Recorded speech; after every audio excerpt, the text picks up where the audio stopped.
Bonjour à toutes et à tous, c'est Arnaud de Voyage Addict. Aujourd'hui, vidéo sur comment prévenir et gérer le mal des transports. Alors, il y a plusieurs solutions, mais je vais d'abord vous parler des solutions préventives. Alors, pour prévenir le mal des transports, d'ailleurs, je vous conseille de bien vous reposer, de manger très léger et plusieurs heures avant de prendre le bateau, d'éviter de lire, de jouer avec votre téléphone dans le bateau et surtout de bien choisir votre positionnement. Dans les bus. Dans les bus, tout simplement, moi je vous conseille de prendre des places tout devant, où vous allez pouvoir avoir une vue sur la route, tout simplement, parce que ça va vous aider. Pourquoi? Je vais vous expliquer l'histoire du décalage. Quand vous avez le mal de mer, on le verra dans l'astuce suivante, mais il faut regarder l'horizon, ça va vous aider. Donc prendre les places devant, c'est bien, parce que tout derrière, vous allez voir que ça chahute un petit peu plus. Donc dans le bus, c'est comme ça. Au niveau du bateau, tout simplement, si vous mettez sur les rangées du milieu et au milieu. Vous aurez moins de secousses. Donc ça va vous aider aussi.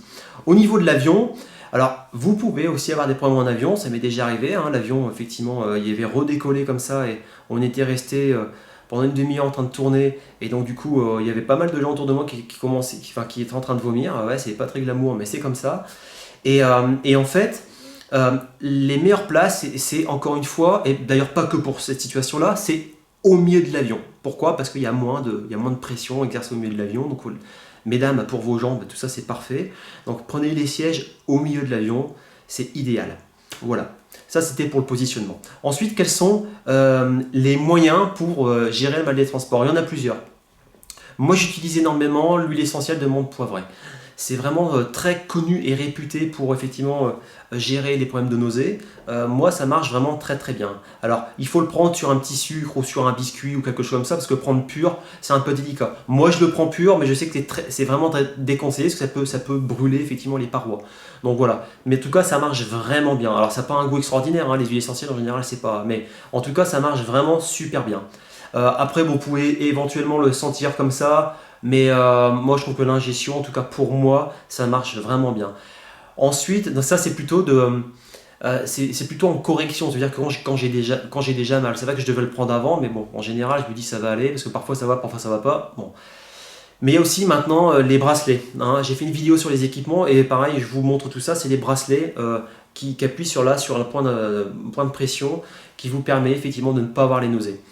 Après, idéalement, quand vous faites notamment des croisières de plongée, vous partez en bateau assez longtemps ou alors sur un catamaran et vous voyez que la mer est un petit peu déchaînée, eh bien, écoutez, moi dans ces cas-là, je ne prends pas de risque. Je veux dire, je prends des médicaments prévus pour le mal de mer. Voilà.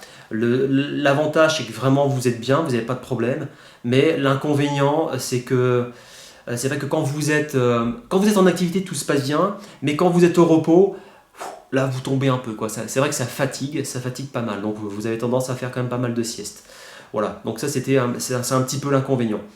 Voilà pour les principaux outils que vous pouvez utiliser, les principales astuces de la prévention et les correctifs. Voilà, écoutez, je vous souhaite de bons voyages. Si vous avez aimé les vidéos, n'hésitez pas à mettre un pouce bleu. N'hésitez pas également à vous abonner si ce n'est pas déjà fait. À aller sur le site internet pour retrouver tous les bons plans, les astuces, mon guide du voyageur et différentes fiches pays pour bien préparer vos voyages. Et puis je vous dis à bientôt. Salut! Achetez maintenant le guide du voyageur. Rendez-vous sur www.voyage-addict.com.